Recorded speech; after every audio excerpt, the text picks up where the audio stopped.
অনেক আশা করে আমি প্রাইমারি বিশ্ববিদ্যালয়ে ভর্তি করাইছিলাম।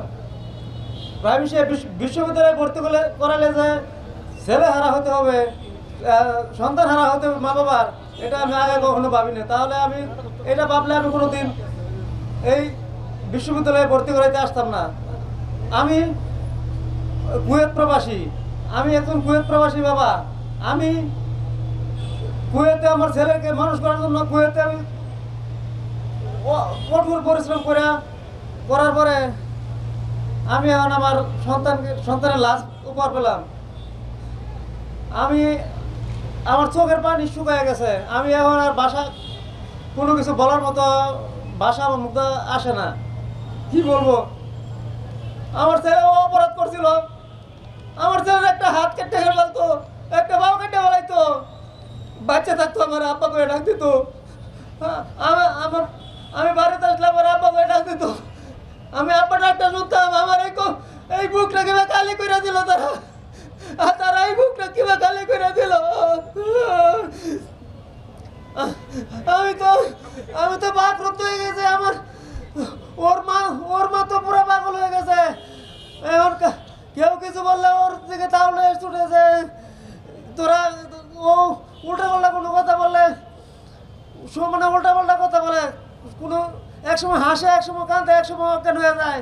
এই পরিস্থিতি এখন সন্তান হারাতে কি যন্ত্রণা ওই মনে হয় বোঝে। আমি অনেক ধৈর্য ধরে থাকার চেষ্টা করি।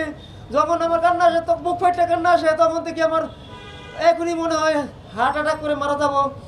কিন্তু আড়ালে গিয়া কান্না করি, তো ওর মার সামনে কান্না করতে পারি না, কারণ ও পাগল।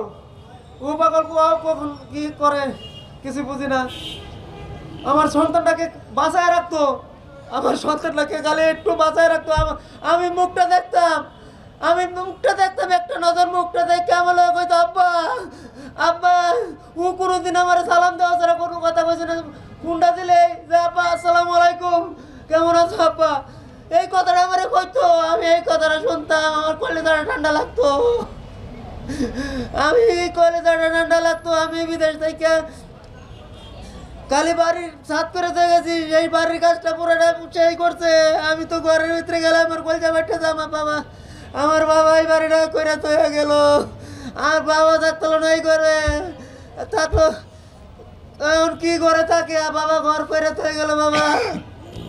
আমি তো ঘরে গেলে আমার দম বন্ধ হয়ে আসে। আমাকে আল্লাহ, হে আল্লাহ, তুমি আমাকে এই ধৈর্য ধরার তৌফিক দান কর আল্লাহ। আর যারা আমার সন্তানের জন্য এত পরিশ্রম করতেছেন, সাংবাদিক ভাইয়েরা এবং ছাত্রছাত্রী,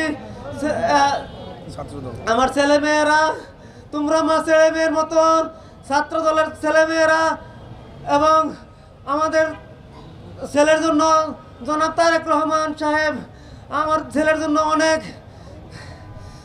অনেক খোঁজখবর নিতেছেন। আমি তাকে ধন্যবাদ জানাই এবং আপনাদের সকলকে ধন্যবাদ জানাই। এবং সর্বোচ্চ শাস্তি দেওয়ার জন্য আমি প্রশাসনের কাছে করজোর অনুরোধ করি, যেন যারা প্রকৃত অপরাধী আমার ছেলেকে হত্যা করছে তাদেরকে অতি বিলম্বে সকলকে গ্রেপ্তার করে জনসম্মুখে ফাঁসির মঞ্চ তৈরি করে যেন ফাঁসির কার্যকর করা হয়।